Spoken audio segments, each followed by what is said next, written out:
Now it's more of chit chat ahead. I am an adopted child. My own father I do not know. My mother died when I was born. My foster father, to please my foster mother, who was childless, adopted me, almost by accident. He is a simple man, a truck owner and driver. My mother keeps the house. I am 24 years now. For the last 2.5 years, I am traveling, restless, seeking. I want to live a good life, a holy life. What am I to do? Maharaj says, go home. Take charge of your father's business. Look after your parents in their old age. Marry the girl who is waiting for you. Be loyal, be simple, be humble. Hide your virtue, live silently. The five senses and the three qualities, the gunas, are your 8 steps in yoga. And I am is the great reminder, the Mahamantra. You can learn from them all you need to know. The most important sentence, be attentive. Inquire ceaselessly. That is all. Be attentive. Stay as the witnessing awareness. That is the thing. Yes, he's telling him you, as a householder, can get there. You do not need to run away to the Himalayas. Do everything that your flow is taking you into, your household, your wife, your child, whatever. Being there. What do? Constantly be the field of awareness. Yeah, be attentive, be the field of awareness. And number 2, inquiry, self-inquiry, self-inquiry. Very important. Sufficient. Yeah, self-inquiry on what? The sense of I am, recognizing that again and again. And recognizing the world. Sight, sound, smell, taste, touch. Yeah, and their gunas there. When there is rajogun, they are in activity. There's tamogun, the wave recedes and they disappear. Yeah, sattvagun, they are there, but you are in pure seeing. There is no jumping in. Yeah, that is sattva. What is a perception? What is a sensation? What is a thought? What is a feeling? It's rajoguna. Yeah. What is deep sleep? Tamoguna. What is sattva? Pure seeing in the waking and dreaming is sattva. The perception coming up, the sensations coming up, this is the rajoguna. Yeah, so many arisings are there. That is rajoguna. It's got nothing to do with whether the body has eaten this food or that food. No. Pure Advaita doesn't speak about that. Pure Advaita says it doesn't exist. It is not. It is not. Because the arising is imagined, its quality of activity is also imagined. That's all. Yeah. So, inquiry and staying as the witnessing awareness. These are the 2 most important points for a householder. So, the next question is, if just living one's life liberates, why are not all liberated? Maharaj says, all are being liberated. It is not what you live, but how you live that matters. So it doesn't matter whether you're rich or poor, it doesn't matter whether you are an engineer or doctor, it doesn't matter whether you live in US or in India, it doesn't matter. How you live is important. What is that how? Bahirmukhi or Antarmukhi. If you are outwards, you are suffering, whether you are rich or you are poor. You are really poor, both of you. One and the same. Whether you are in America or you're in India, you're really poor, both of you. You're suffering. The moment you turn in, even a pauper on the road becomes richer than the millionaire in America. Why? Because he has turned within. How you live is important, not what. The what is not important. The how is important. Yeah.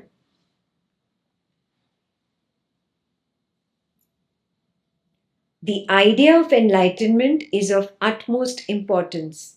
Just to know that there is such possibility changes one's entire outlook. It acts like a burning match in a heap of sawdust. All the great teachers did nothing else. A spark of truth can burn up a mountain of lies.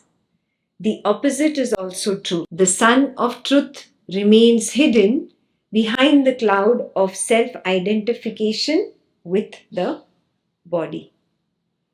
Yeah, so he's saying just one little spark is sufficient. The moment that begins, I spoke about your spark, that which got you started on the spiritual path, and see where it has come all the way from Dvaitam to Advaitam. Yes, and that promises you that final transformation. So, that recognition, the hearing about enlightenment is very important. Very important.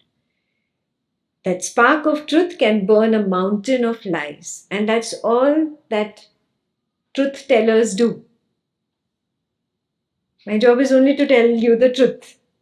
Yes, my spark has been left from this side. It is slowly going to burn your mountain of lies. You don't have an option. Do you realize it? Once you see, you cannot unsee the truth. Now that you've seen, it's nothing but perception, sensation, thought, feeling. Can you go back? You can never unsee it. Once you have seen this truth, there is no unseeing. Yes, there can be pretense. I can close my eyes and pretend, but something inside you will always know, no? Yeah, you cannot fool your own self. You can fool others, but you cannot fool yourself. Yeah, so the spark has been ignited from here. Eventually, it's going to burn your mountain of lies. Yeah. The opposite is also true, he says. The sun of truth remains hidden behind the cloud of self-identification with the body. You recognize this body and the identification with this is going to be your biggest obstacle. The sun of truth will be clouded because of identification with the body. In Sanskrit, the word is tadatma. Tadatma will always be your obstacle. So, how to break tadatma? Simple. Yes, again and again recognizing and acknowledging that I am not Ekta, I am this witnessing awareness space of Ekta. Especially when you get all your awards and accolades and when you get praise. I am not the person. I am not the doer. I am the witnessing awareness space of that person. Yeah. Completely breaking that tadatma. Even before it builds, you break it. Before it builds, you break it. Before it comes up, you break it. You keep breaking it, keep breaking it, keep breaking it. There is no way it can get enough opportunity to stick together. Tad Atma. Do you understand? Yeah? Identification. We keep breaking it away. Breaking it away. Yeah? This has to be an effort from your side. In the beginning, it will be an effort. A point will come when it will become formless. Yeah? You don't have to do it. It will become nishkriya.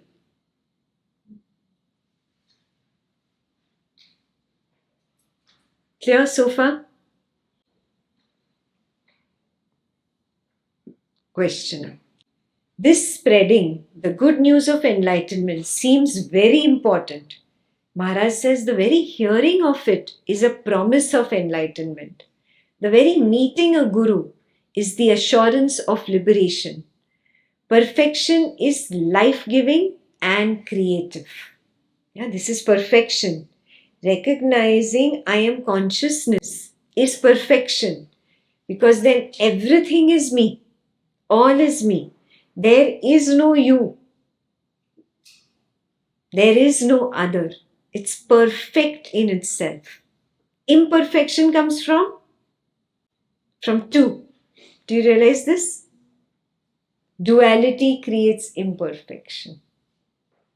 Yeah, when there is only oneness, that is perfection. Perfection is life-giving and creative. So questioner says, does a realized man ever think I am realized? Is he not astonished when people make much of him? Does he not take himself to be an ordinary human being?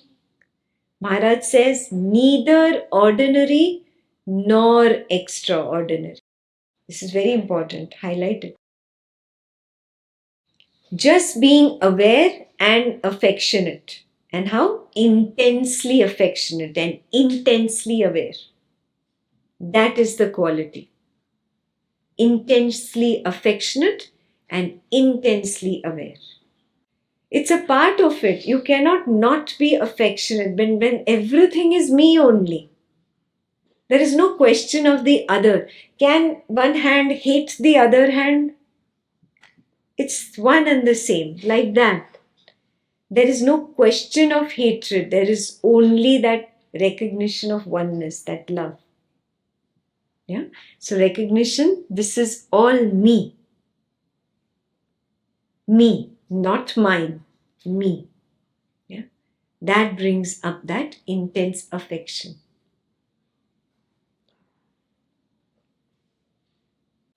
Neither ordinary nor extraordinary, just being aware and affectionate intensely. He looks at himself without indulging in self-definition or self-identification. Yeah? No self-definition, no self-identification. He does not know himself as anything apart from the world. He is the world. This is all me. He is the world. He's completely rid of himself. Yeah, I got nothing to do with Ekta. I got nothing to do with the person. Completely rid of himself. Like a man who is very rich but continually gives away his riches. He is not rich for he has nothing. Yeah, because he does not possess anything. He doesn't say anything is mine. So he is not rich. At the same time, he is not poor for he gives abundantly. Yeah, all is yours. All, whatever knowledge you want is yours. You should have the patrata to take it. It's all yours. He is just property-less. Yeah, nothing is mine. Not like a land somewhere in Lonavala. Property-less means this is not mine. Husband is not mine. Wife is not mine. Child is not mine. That clarity, yeah, this grasping is not there for him. Yeah, so he's propertyless.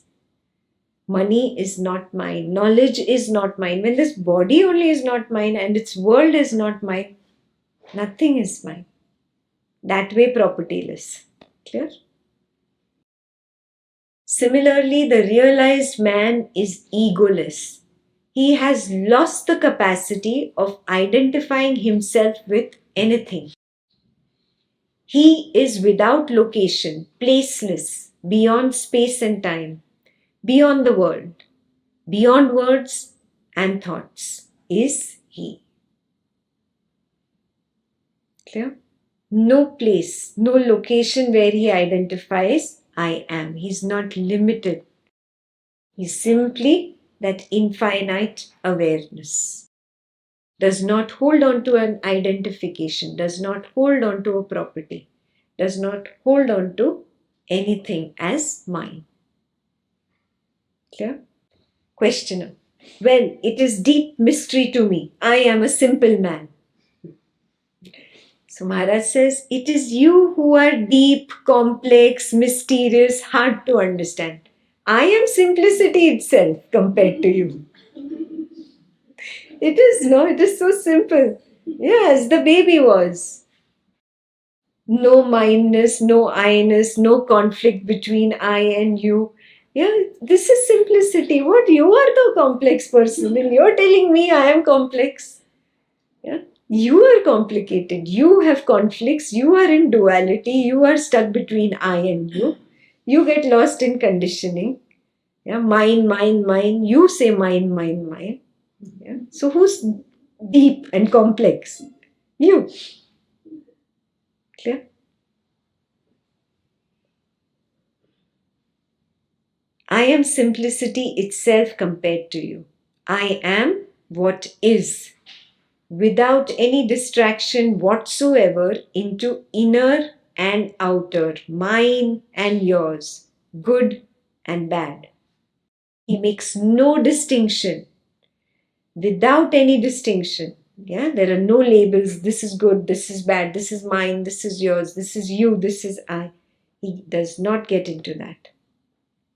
Without any distinction whatsoever into inner and outer, mine and yours, good and bad. What the world is, I am. What I am, the world is. Very clear? Questioner.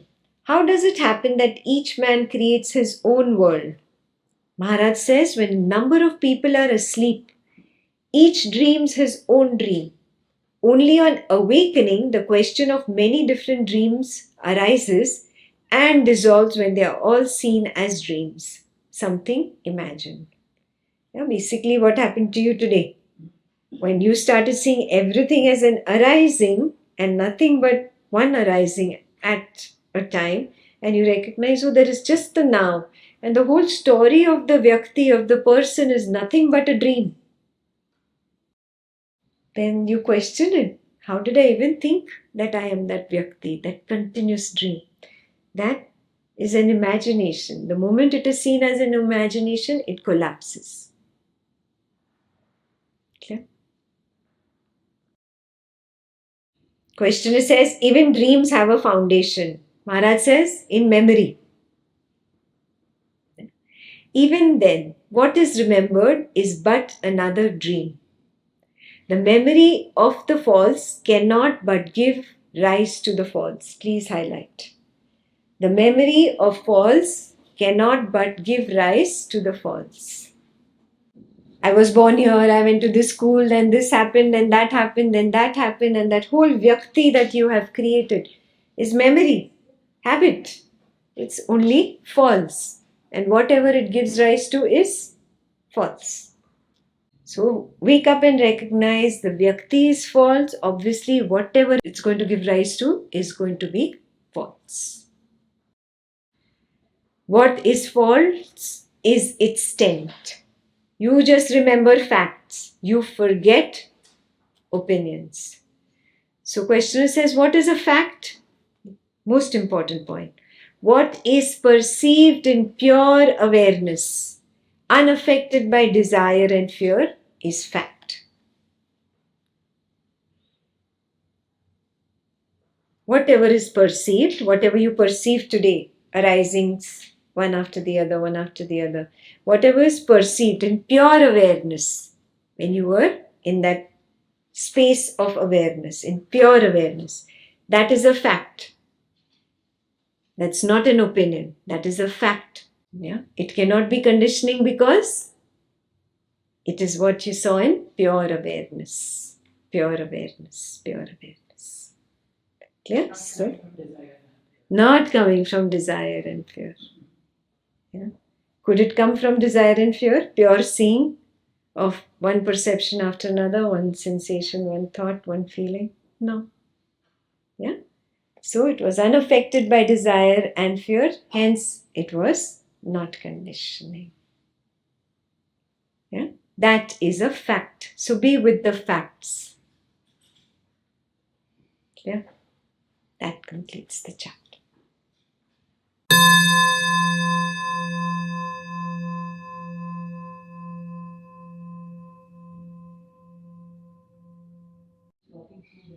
The flow is like that. It's through Prachi also. Prachi just refuses to recognize it. She wants to be more than what Prachi is. That is why. Yeah, when you really look, you will be astonished. Wow, how did this happen? Yeah. When you stop looking for more, when the desires and fears, stop going behind them and just take a stand far away from this, not identifying with this. Every moment is a wow. Every moment is a wow. So many times I have to edit the content of the video and I say, wow. I only don't understand how that came out. That's not me. Yeah. So when you can completely dissociate, then you see it. That it is the flow. It is using you as a medium. You're simply a projection. That which you're considering as I is only a projection. It's the flow that is wow. Look at it from that angle. It's got nothing to do with these individual body minds. It's the flow that is wow. Yeah. So now be with this wow flow.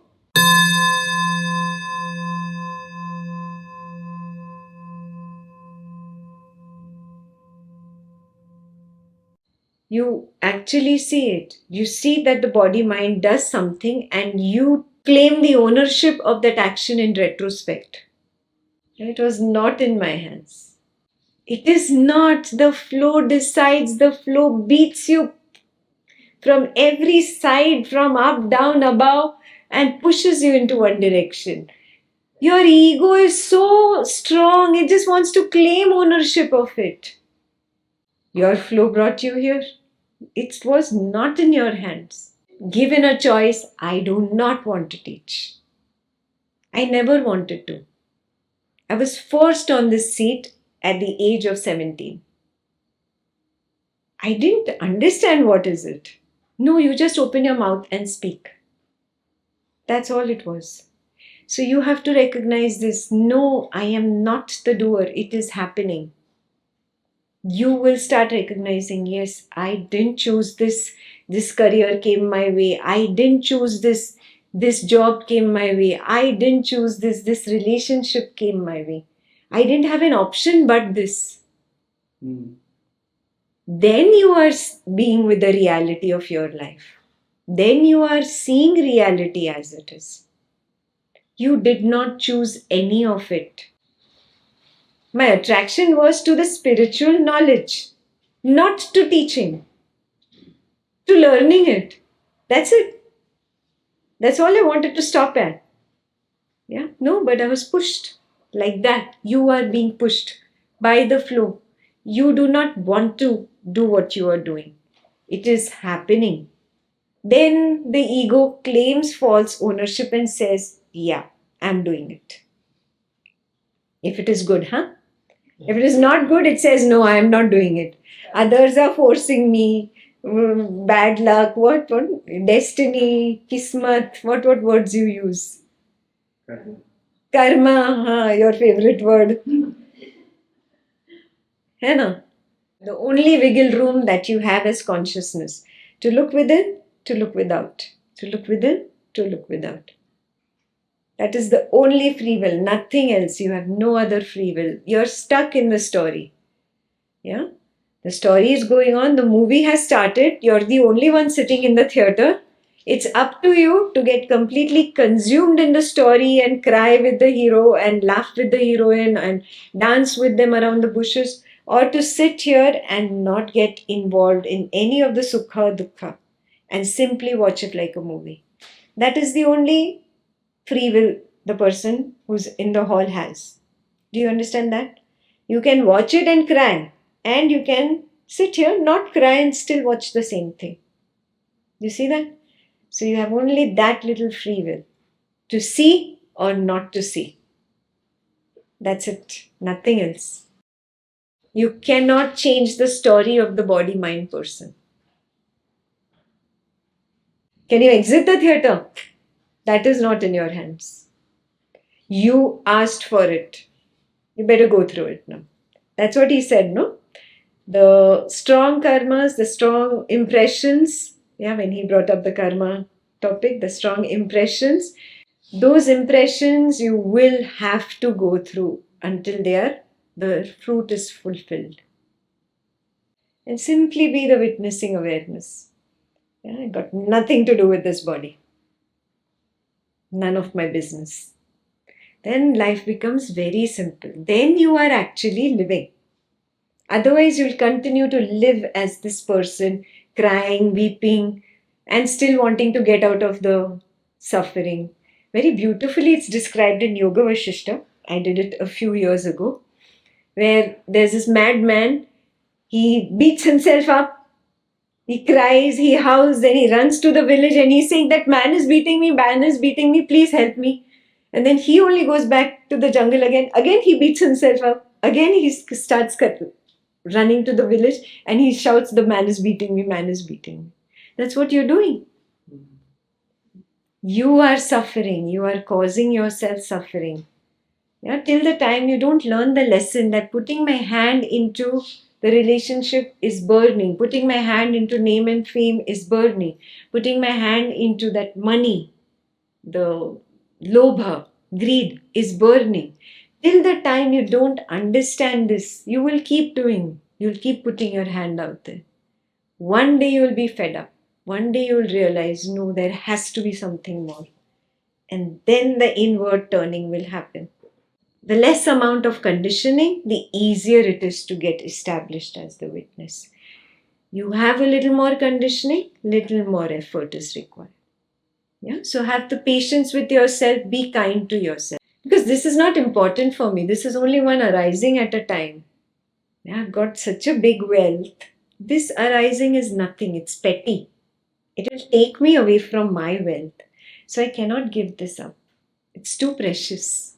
It's too precious. Why should I suffer when I can have bliss? Why should I suffer when? When I can have bliss. When I can have bliss. Very nice. Beautiful. So you have to realize it. You have to wake up. Yeah? You have to see what is your inner calling. The flow will beat you and bring you there.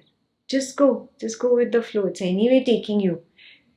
You can go happily and you can go shouting and screaming and no, I don't want to go. You still have to go in the direction the flow takes you. Do you realize this? Yeah, it is not in your hands. You are not in control. Yeah? So relinquish control. Let go.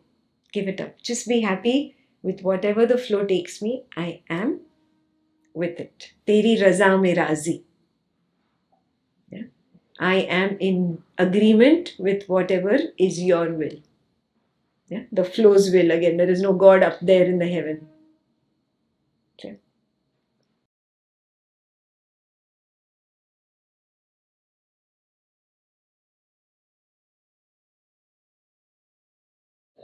Do you know when you were born? Then how can you say, if that which was not born, how can it die? Advaita Vedanta mein, there is no birth, there is no death, there is no next lifetime. And these are only concepts which were made by religious leaders and spiritual leaders who wanted something from you. Name, fame, money, puja, you do some prarthana, great, I'll get $1,000 or whatever, $10,000, I don't know. Inflation rate in India, total zero idea. But whatever, that's how they created these concepts. There is no proof of birth. Then how can there be death for that which was never born? You have to do the self-inquiry which accompanies the chapter video, then do the homework and at the end of the semester take the exam. Again you will be doing all the self-inquiries again.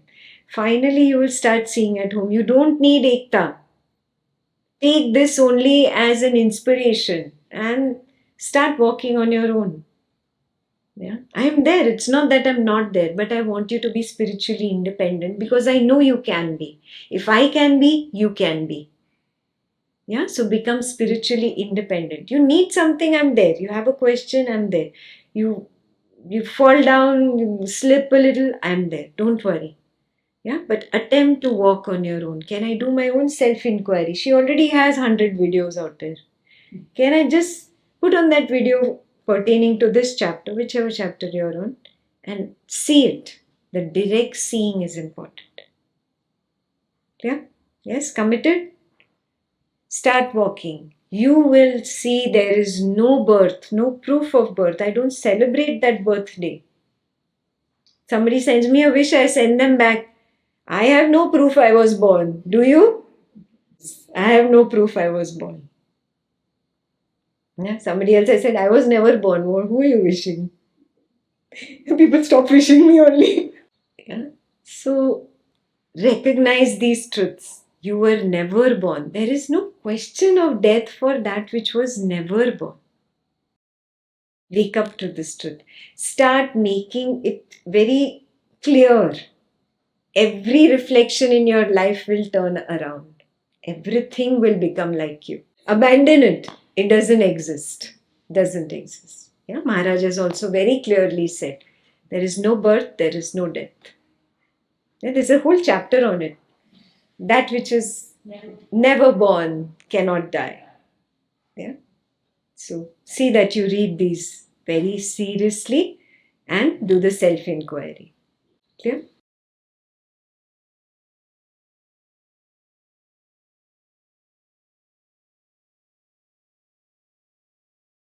To let it go. Let it go. It was just a concept to bring you onto the path.